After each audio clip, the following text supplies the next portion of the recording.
Hi guys, and welcome back to week 4, day number 2 of the Pacific Championship Series Summer Split 2022. I'm Richard. Joined with me, of course, is Clement, and we would love to take a brief second to thank our wonderful sponsors, without which, of course, PCS would not be possible. Down below, organizers Riot Games, Carry Live Garena, as well as our sponsor CTBC Bank, for providing, the lights, keeping them on for our league. I mean, we love the PCS. It's why we all keep watching this league and why we're all here. I just love our tight little fan base that we've got going on. But guys, we're about ready to get into game number 2 of today. It is going to be CFO taking on MFT. And what are your thoughts about this, Clement? Well, I think you have CFO. They are, the biggest thing, of course, is that they're actually swapping around their AD carries once again. We have Atlan back into the roster compared to Shin. And, it does change up quite a lot of it. Atlan is more of your Ezreal and Senna player, so he's more expected to play weak side and then have a more topside heavy sort of composition. We'll see how that one goes. On the other hand, for MFT, I feel like this is a squad that is sort of still in flux. I think the biggest thing is that they have 665 back into the roster right now, and they are still trying to figure out where those carry positions really are. But just going up on CTBC first, Atlan, he's the guy that's been on your screen right here. He's played the same amount of games as Shun at this point, with 3 wins and 2 losses. So they have roughly very similar success rates on the team. I think it's just about which side of the map they want to play, where they want to emphasize. Yeah, I agree. I mean, I was talking to Atlan last night as well, asking, just if he was going to start today. I wasn't, trying to get any leaks on the roster. As casters, of course, we do see the roster log the night before, so we do know, the entire roster log, who's swapping before we come in for the day. Of course, we can prepare and stuff like that. But I think for CFO, usually when they field Shun in the AD carry position, it gives them a lot more options, especially in terms of draft. It gives them the options in terms of which lanes they can play around, instead of just having to kind of play through Mission or play through Rest, who has been playing a lot of Gnar this season in the PCS. So when they do pick Shun, it gives them more options in the draft. They can go for the winning lanes in bot. They don't always need to pick Senna, Tahm Kench, the Ezreal, because Shun's champion pool is just bigger. He's also more a better laner as well. But here's the MFT roster. Taco 665,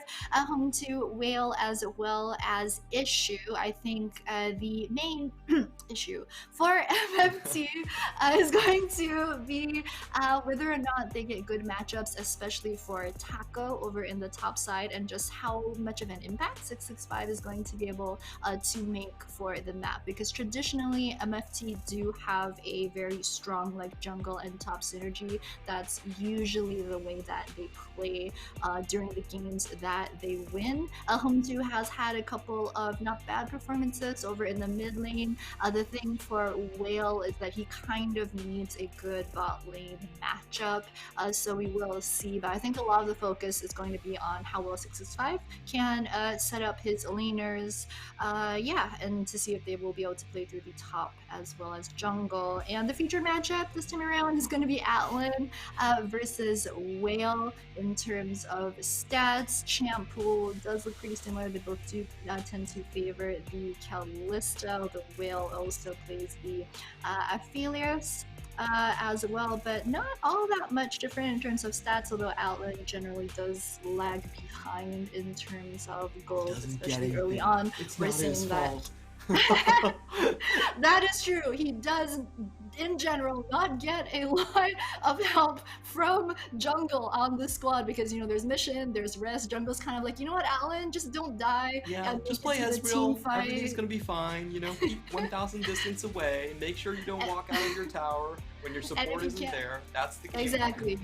Keep your flash, keep your E on the Ezreal, and just try not to fall behind too much. That's usually the way that Alan has to play as AD carry. But it generally does work out for CFO. We'll see this time around. Okay, this is much more standard. 12-12B bans is going to be the Ari, it's going to be the Seraphine, finally the Jerry as well.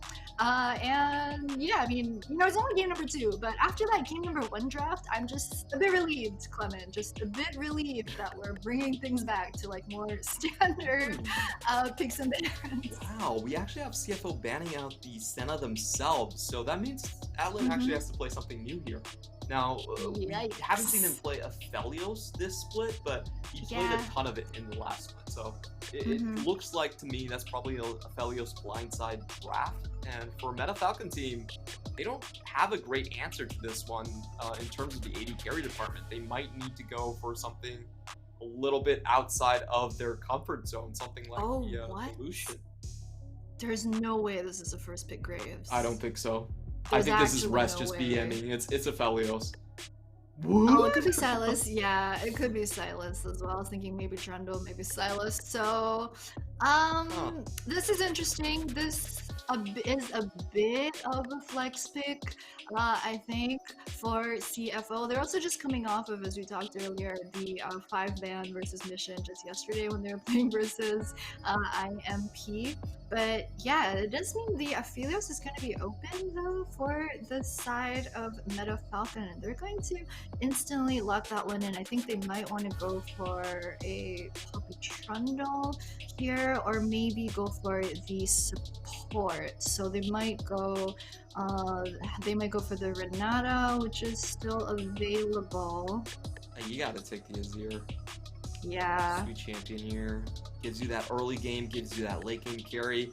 MFT, surprisingly enough to me, is actually playing the more standard play. Well, I feel like CFO are trying to do takeaway duty from Home 2. Home 2 so far only played 3 champions, and it's the Vygar, it's the Azir, and the Sylas, and apparently CFO are willing to forego the Aphelios, which is kind of the preferred late game carry of everyone, to make sure that Home 2 doesn't get some of his melee champions. So we'll see if this works out. CFO themselves also returning the favor, coming up with the Jinx in this matchup, and probably taking the Viego here too. The Viego has been, I would say, still a very strong champion despite the 12.12 nerfs. He has that resets, and it's also again a takeaway from 665. I feel like CFO are just kind of digging in to MFT and trying to figure out like where their champions are actually going to land here. This is not standard fare for CFO at all.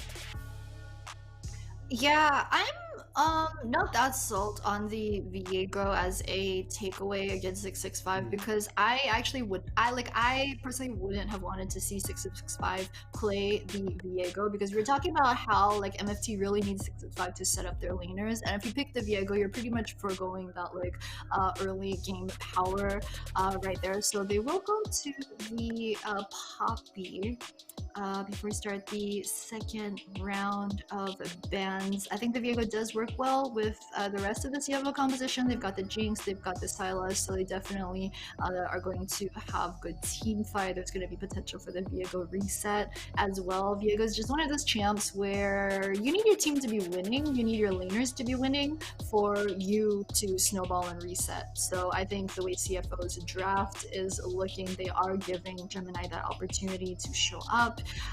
Meanwhile, they are going to ban out the Renata, so they won't allow MFT to have the Aphelios Renata combination.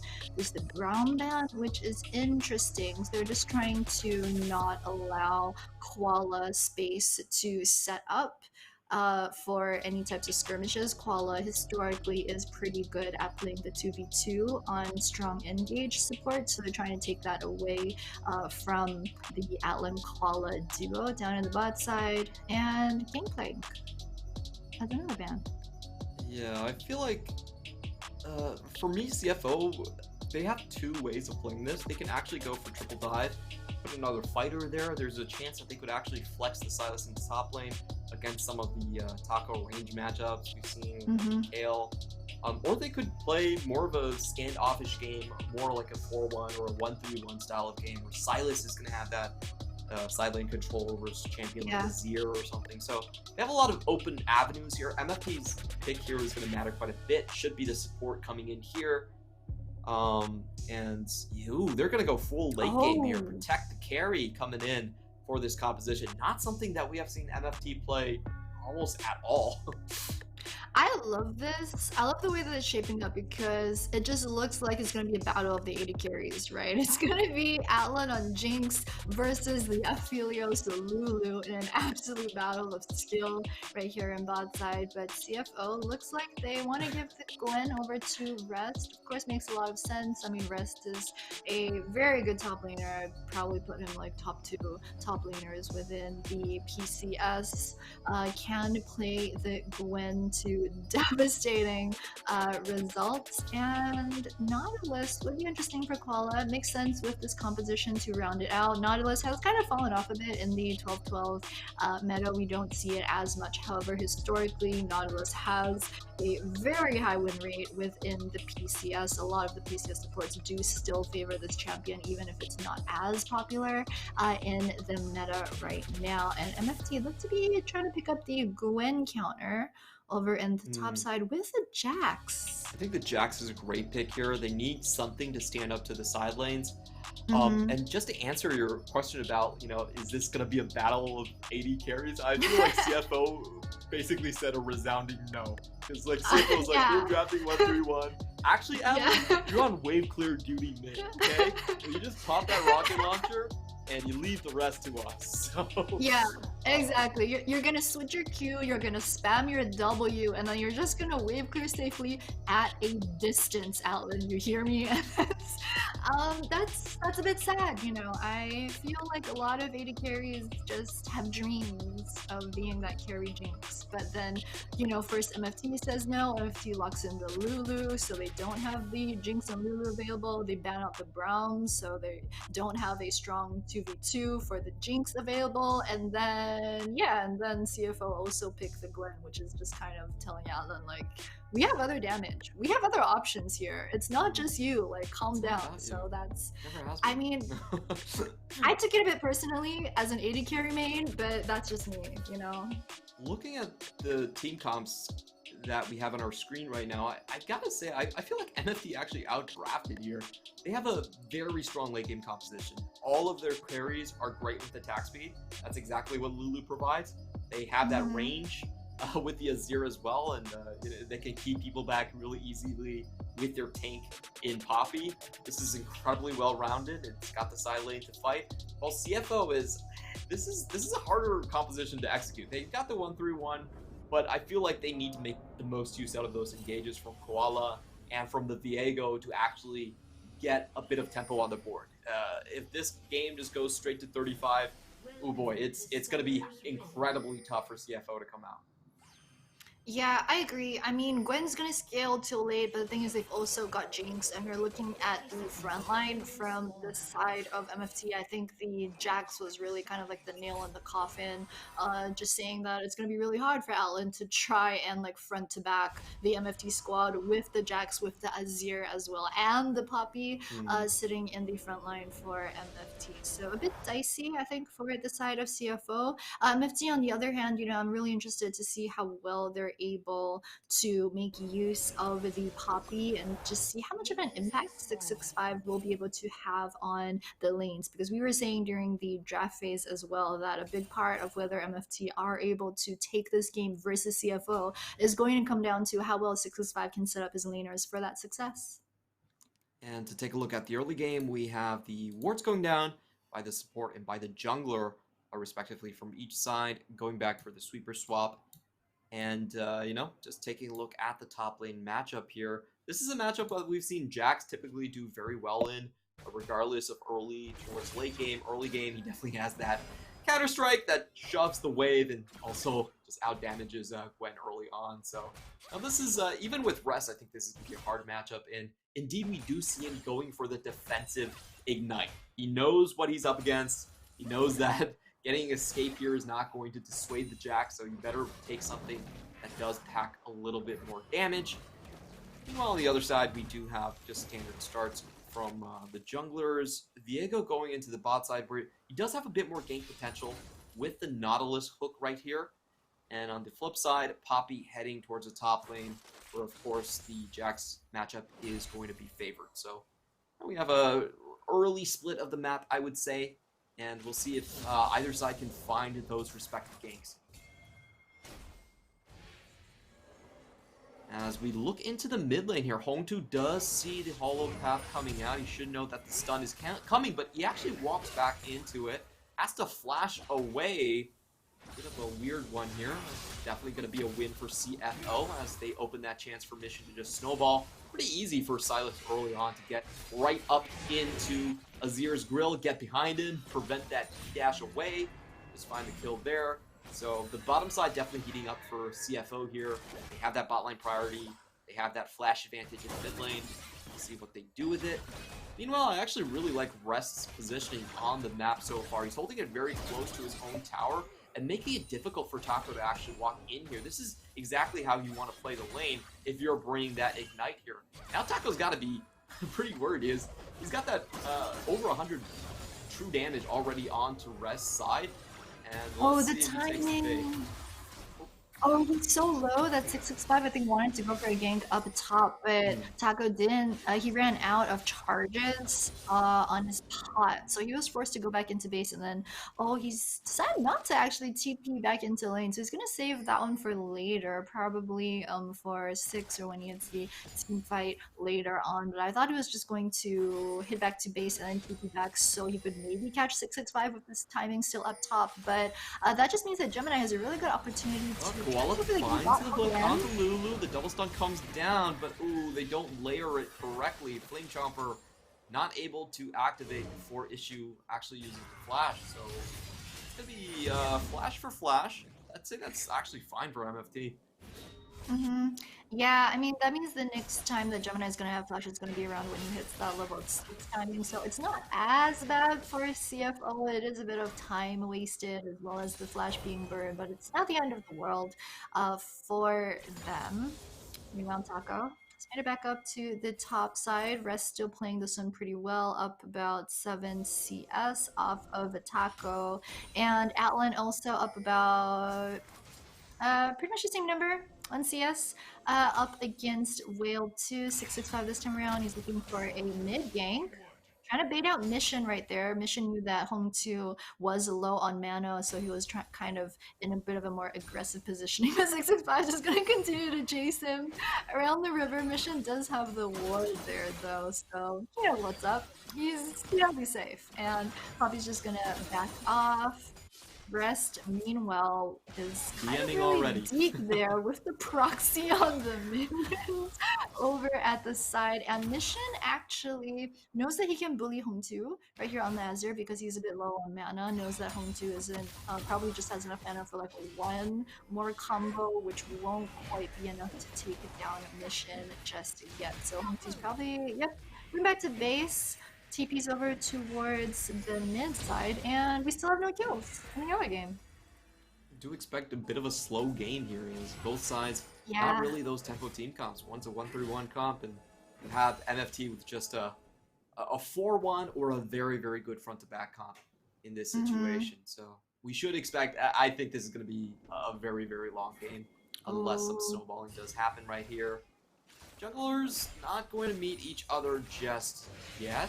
We do have the Gravitum here, so there's a chance for some ganks to be coming in. Meanwhile, Diego going to start his Drake. Mission finds the Abduct into the tower. Probably not where he wanted to go on that one. Bit of a maybe misclick. We'll go with that. We'll be a bit generous, give him the benefit of the doubt on that ultimate. But it does mean that with the bit of aggression coming out from Mission over the mid lane, CFO do have the space to take the first dragon right there. And gold lead still only about 200 in favor of CFO, just purely off of the better CSing that they have in the lanes. And yeah, gold dragon dragon advantage is also gonna count for a bit more in terms of like unseen gold that we don't get in the tally. But 665 was got a little bit late. That vision's not really gonna help them that much now that the dragon is gone. Home 2 once again just getting pretty bullied out by Mission over in mid. I have bit curious about whether it's home two or whether it's like home. I'm Because just for gonna like two go with home homes. too because that's actually what's written in his ID. But the player wants it's home. Let's see if Michigan can actually find this Harima shuffle here. Does look like Hongtu is going to give them that opportunity. And I think we're about to see some of this action start to heat up just a little bit. We have the Keeper's Verdict online for Yeah. 665. Could start But to she find a little doesn't. bit more ganks on the bottom side. Lulu doesn't have 6 though, so not really all that helpful except like as a shield bot over in the mid lane. He's just kind of leeching a bit more EXP off trying to hit that level 6, but yeah, it's gonna be 3v2, mid side, quality 2. That was a interesting way to shove Nah. out the lane. Just trying to make sure Hongtu can actually get back to base. I don't know, man. Gemini's here as well. This just looks like a grab your popcorn, come back at 35 minutes kind of game to me. But Gemini backing off too. Looks like he might start out Shelly to try and, hopefully get a bit of push in the early game on any of the towers. Any of them, just one. Just make something happen, please. Let's see if Koala can hit 6 right here. This is typically your most important point. Which support gets to go 6 first? Koala actually going to catch out 665 on the start right here. It's going to create a lot of space to knock back into the Keeper's Verdict and First Blood over to Hongtu, but he will have to trade his life back for that one. 665 trying to get away as Taco comes in. In comes Atlan with the heal to change the fight around. Whale isn't here, so it's a 5v4 as the chase continues here. CFO, in the end of the day, gets a 2-for-1 plus the Herald. Yeah, it's a pretty work for CFO. I think Mission on CFO has always been very willing to, be that sacrificial member of the team, as long as it means that his team comes out ahead in terms of other kills and objectives. So once again, they do make this trade very effectively. We'll take a look at the replay. There's Paula with a very good hook on top of the pink ward, so MFT didn't see that one coming. And then just purely man advantaging at the start with the 4v3 onto MFT. Taco, as you can see, just shows up a bit late towards the end of that fight right there after CFO had already dished out most of their main damage. So very calculated, very smart move from CFO. Very good setup as well with the pink ward over in the top side river bush that really set up Koala for the hook. He didn't even really need level 6 at the start of that one, as long as he could initiate the fight. So very textbook play coming out from the squad of CFO this time around. Gets caught right here, but the ult actually. The ult. Yeah, it's a bit weird because MFT had 665 over on the top side, but the way that Hongtu pushed Mission was he actually pushed him downwards. Oh, that was Mission trying to push him downwards. Yeah. That was Mission's ultimate, actually. Oh yeah, the steal. I'm blind. I have boomer eyes. No, it's okay. Like, Hongtu gets to get away from his own ultimate. I gotta say, in that last Herald fight, I feel like Hongtu actually... That play was so cool, you get the triple pushback, but unfortunately Taco wasn't in range. Like, if Taco was a little bit closer, that would have been the right play. But since Taco was that far away, Hongtu actually goes in, trades himself for a low health Silas, and then Gemini gets a reset to clean up the fight. So, I feel like that was a little bit unfortunate. Like, if I was Hongtu in the moment, I'm definitely going for that. It looks great, it's a highlight moment. And then you realize, oh wait a minute, Taco actually is in counter strike range. So... it was a bit of a shame, It could have gone a lot better for MFT for sure. Yeah, I think Koala landing the hook wasn't something that MFT expected that early. Like, they definitely wanted to fight, they just didn't expect to get caught out at the start, so Taco just wasn't quite near enough for that one. Koala, once again, very good timing, game sense, in terms of just where to put the wards when people are wrapping around. They're trying to buy a lot of space so that Gemini and Atlan can finish off the second dragon pretty easily, and MFT just looked like they gave that one up. They knew that they didn't have the ward coverage over in the river, they don't quite have the push, they don't have pride on the bot side either, so even though it was a 3v3, they just pretty much let CFO take that one up for free. Mission right now, once again, playing very aggressively in terms of positioning. He is really not all that scared, going up against Hongtu. does get chunked out quite a bit though. Home 2's Sand Soldiers are starting to hurt. Mission able to get out of that one. But it looks like Home 2 won't be able to pick up the tower plate. Big fight happening in the bottom side right here. Gemini gonna come in and most likely pop the Herald. We have to see if MFT can defend. If they get hit by a dredge line here, things could turn really bad, but they're playing it safe, making sure Yeah, they it's hard. It's always been hard to, dive Aphelios as well as when he has the Lulu behind him. So CFO kind of don't want to try that. They think the better of it instead. 65 just trying to protect the back from Home 2. That's an absolute tilter, man. Whenever your back, if it gets interrupted by that, but he does have the complete of the Andrew. He's going to be coming back.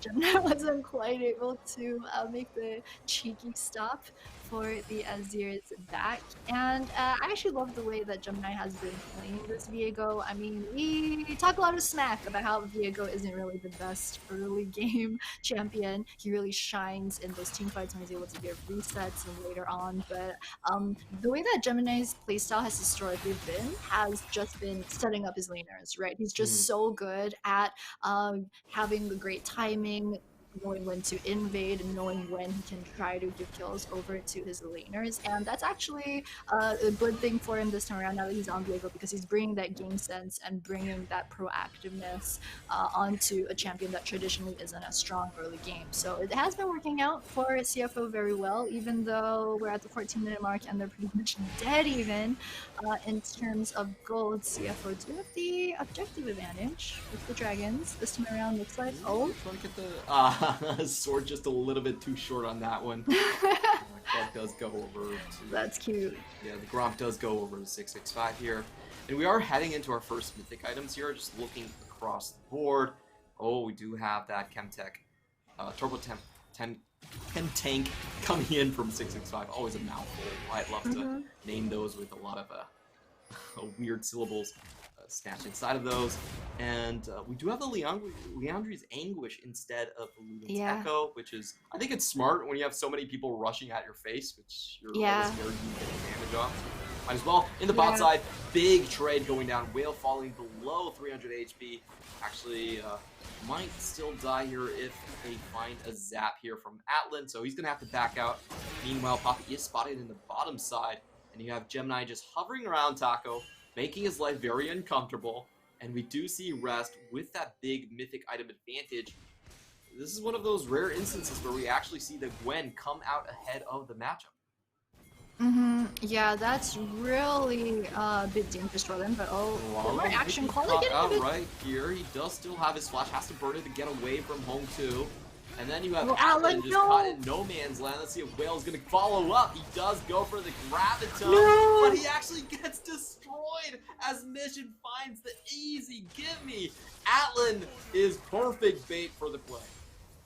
Whale, what is you doing? He flashed over the wall for that one too. Just, I mean, ADCs, they see someone low, they see red, they smell blood, they go in, and they just get jumped on. I mean, Atlan, props to him, for being the perfect bait to try and draw Whale over the wall for that one, but kind of looked like a mistake on Atlan's part. We're going to take a look at the replay once again. So Koala firstly doesn't know that 665 is this deep.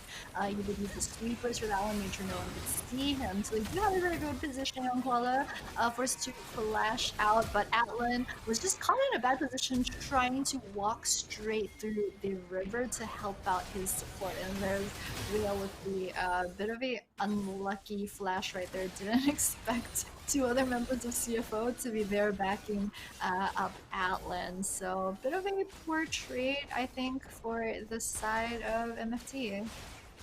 Yeah, and it's going to have big consequences because Atlan is just about to take this tower down. It's going to be first perk of the game.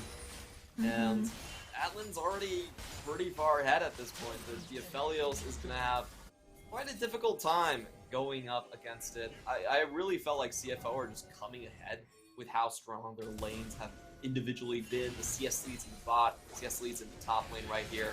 So we'll see if they can get this mountain Mountain Soul Point online. MFT have to go in, but oh, they're way too slow on this one. 665 is caught out, has to flash away onto the ramp, and in goes Home 2. Gets the two-man scoop up, but it's not really enough to give MFT a decided lead into the fight here. Jinx gets the first kill, gets excited, going in for more. That's Whale gonna go down after that flash burn down, and Issue has to run away. MFT, that was a bit of a weird one, as we saw Home 2 just use everything to find and engage, and CFO just say, thank you very much, instantly turn around to get everything.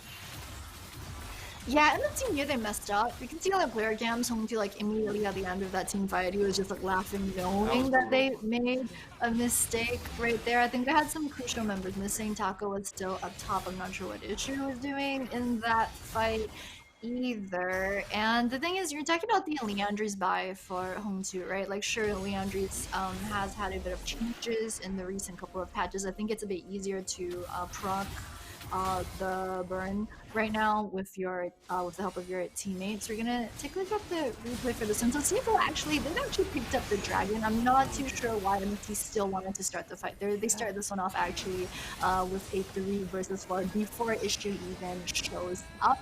They've already lost the dragon right there, and then there's the Poppy ultimate that actually goes wide. It misses Gemini completely, and then Poppy at this stage of the game is still kind of not as tanky as she would like. It's taken out by the Jinx ultimate at range as well. So not the best timing from MFT. I don't think that it was really the best decision to try and contest that dragon, especially not when CFO had already mostly taken it and also when they're 1 man down. So a bit questionable on their part. MFT just used their 2 disengage abilities, ultimates, I might add, right in front of CFO.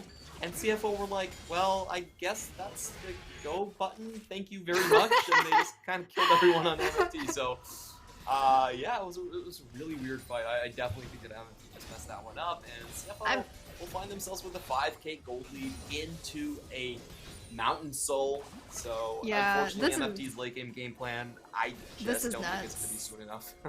Yeah, CFO, they have the push going on like in all the lanes. They have Pride and top mid as well as bot. They've got the 4k gold lead as well. I mean, we thought that this game was going to go to like 30-35 minutes. We thought both teams were going to scale until late. The thing is, with this gold lead at pre-20 minutes for CFO, they don't need to wait that long. They can fight now. Koala uses the dredge line to stay around and gets the second one. What a cool play from Koala, clinging on to the Poppy like it was one of those Australian trees that only koalas eat. That was absolutely amazing play right there. That's got to be a highlight of the day. Koala doing a Spider-Man on Poppy, just letting you know he's never gonna let you go. He flashed the laughing crying Jinx emoji also for like maximum BM at the end right there after they got the kill after that play, and what a play that was. Alan also getting the invade, picking up the enemy red buff. We're gonna take a look at that one again. That was an amazing Rickroll. We've got to watch this in slow motion. Keeper's verdict gets through and Koala says nope, gets right back onto 665, even gets the reduced cooldown touchline as well. Oh my. This is... And there's the emo. Oh, not a good day to be a Poppy. Not a good day to be a Poppy. I mean, we thought that Rest was the BM king on CFO, just saying. Yeah, this is, you know, so far today, we've seen, like, the slower game plan just not work out all that well. I would say that this time around, it didn't have much to do with scaling. I just feel like 665 is getting out jungled. Like, Diego's able to show up first, take objectives first, and they just have better team fight synergy, so... Absolutely. I think that CFO drafted for late, but then with the advantages that they were getting early, they're kind of realizing, hey, we don't need to wait till late. Like, we can fight now with the gold difference, with the item differential that they do have. Do have a flank here. Deep TP from Home 2. Let's see. We've got the flank bird coming in, the two-man shove into the tower. Can they get anyone? No, Azania goes down. Will has his grabbed him right there. We have fights on multiple sides. 665 on the other hand is going to die.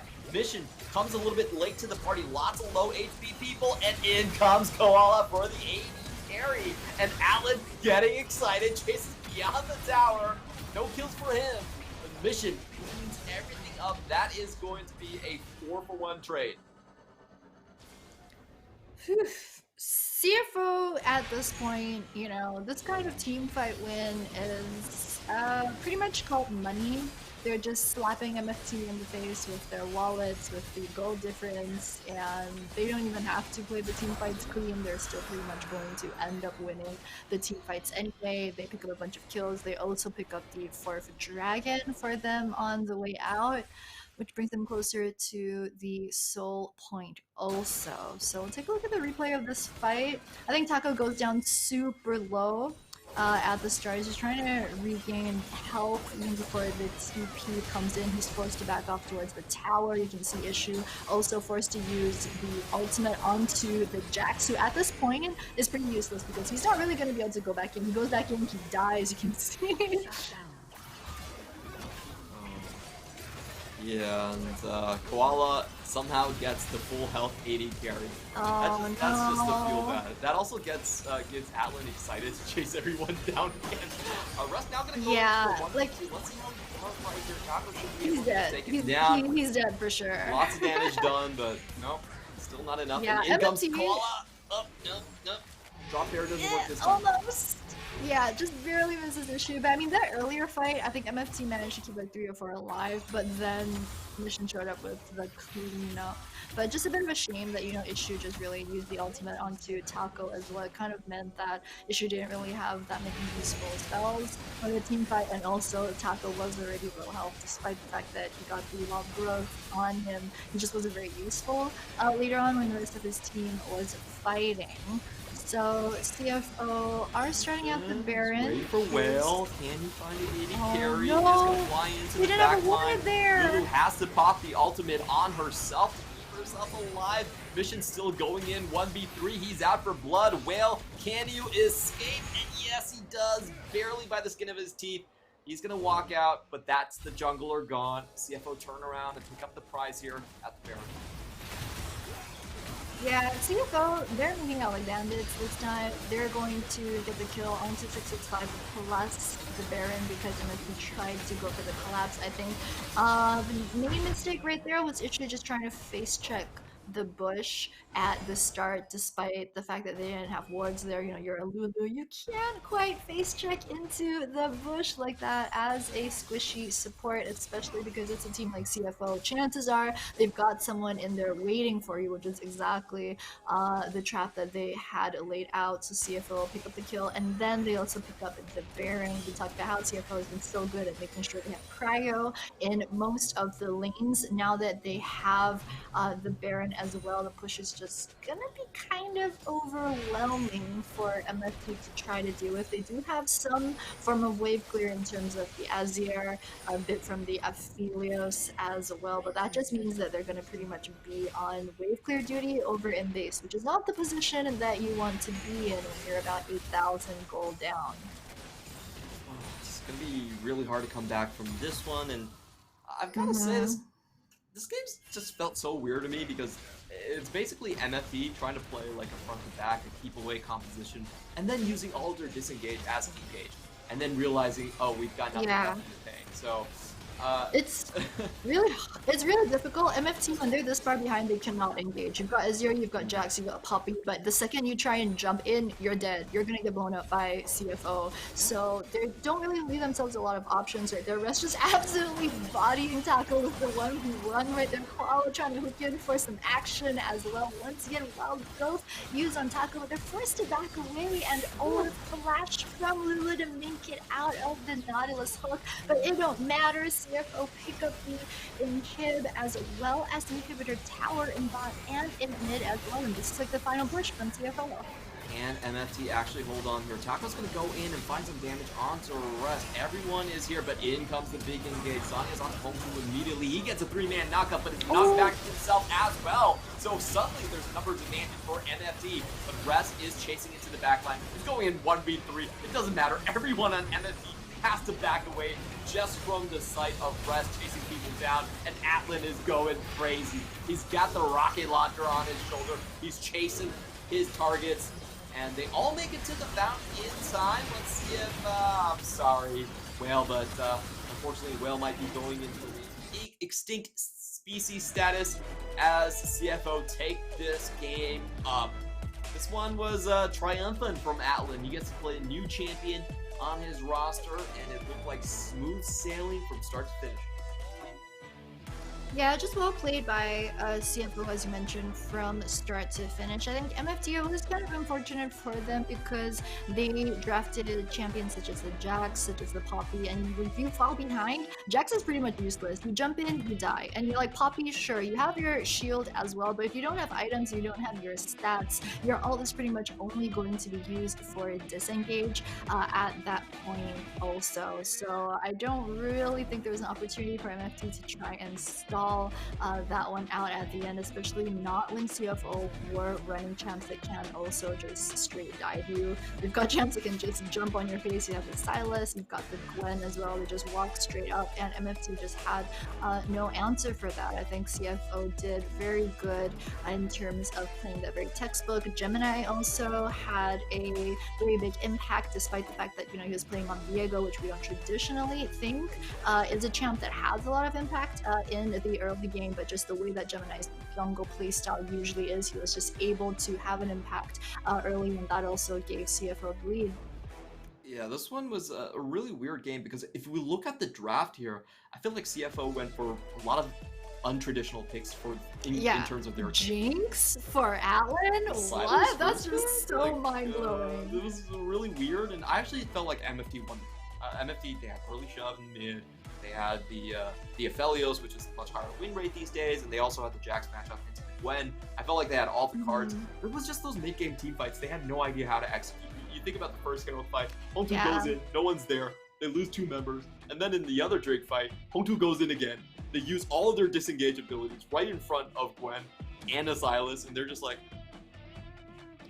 okay, I guess I'll just walk in and kill you now. So it was, I feel like MFT had the tools, but they didn't have the instruction book at all. Like, they didn't really know how to execute on this team fight composition. I really wish that they could have played things a little bit slower, used terrain to their advantage a little bit more. They had so much terrain control, but they just didn't use their abilities the way they were used to. And I think this shows you that MFT are much more used to playing these rush down type of compositions.